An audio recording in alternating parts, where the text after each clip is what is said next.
చెప్పు సింహాచలం, ఏం డౌట్ నడుస్తుంది నీ మైండ్లో? సార్ అంటే ఒకళ్ళ ఇంటికి వెళ్ళి అంటే ఒకళ్ళ దగ్గర మర్యాద ఎలాగ తెచ్చుకోవాలా అంటే సో అర్థమైంది. నీ పాయింట్ ఏంటంటే లైఫ్లో మనం ఎట్లా ఉంటే మర్యాద కూడా వస్తుంది, ఒకరి కింద మనం లోపుగా కాకుండా ఉండాలి, రైట్? ఉండాలి. సో ఒకటి ఎప్పుడు గుర్తుపెట్టుకో, మానవ గుణం అనేది స్వార్థ గుణం. సో ఒక మనిషికి నువ్వు ఏదన్నా చేయగలుగుతావు, వాళ్ళకి నీ అవసరం పడుతుంది అన్నంత వరకు వాళ్ళు నేను ఏం చేయలేరు. అది నీ కొడుకన్నా ఉండని, కూతురన్నా ఉండని, మన్మరాలు ఎవరన్నా ఉండని.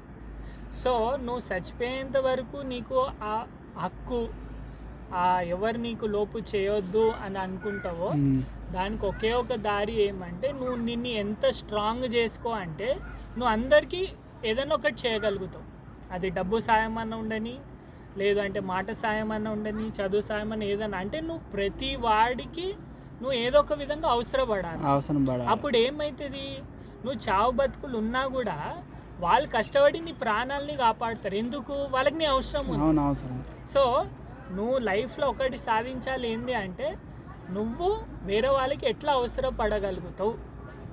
అప్పటి వరకు నువ్వు ఎట్లన్నా నీకు విఐపి ట్రీట్మెంట్ అనేది వస్తుంది. సో దానికి అప్పుడు నువ్వు ఆటోమేటిక్గా నీకు అవసరం పడింది అనుకో, వాళ్ళు నేను తిట్టగలుగుతారా? వాళ్ళు నేను ఏమన్నా అనగలుగుతారా? ఎందుకు? ఆ అవసరం వెళ్ళిపోతుంది కాబట్టి. సో నువ్వు ప్రెజెంట్ ఉండే స్టేజ్లో ఏమున్నావు, నువ్వు దాన్ని బిల్డప్ చేసుకో. దానికి నువ్వు ఏమి చేయాలనో చేసుకొని నువ్వు ఒక్కరికి ఒక 10 మందికి హెల్ప్ చేసేలాగా స్టేజ్లో తెచ్చుకున్నావు అనుకో, అప్పుడు ఎవరు ఏమంటారు? అప్పుడు అందరికీ సింహాచలం దోస్త్ అయిపోతాడు, అందరు మంచోడు అంటారు. కాబట్టి నీ లైఫ్లో నువ్వు అనుకున్నది సాధించాలి అంటే అందరికి ఎట్లా మనం పడగలుగుతాము, 10 మందికి మనం ఎట్లా ఏదన్నా ఒకటి చేయగలుగుతాము.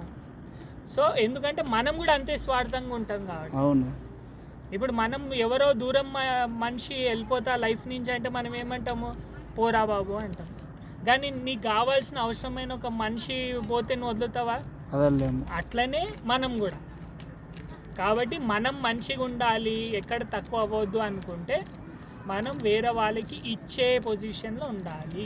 అది డబ్బు అన్నా ఉండొచ్చు, సాయం అన్నా ఉండొచ్చు, ఆపదల కాపాడడం అన్నా ఉండొచ్చు.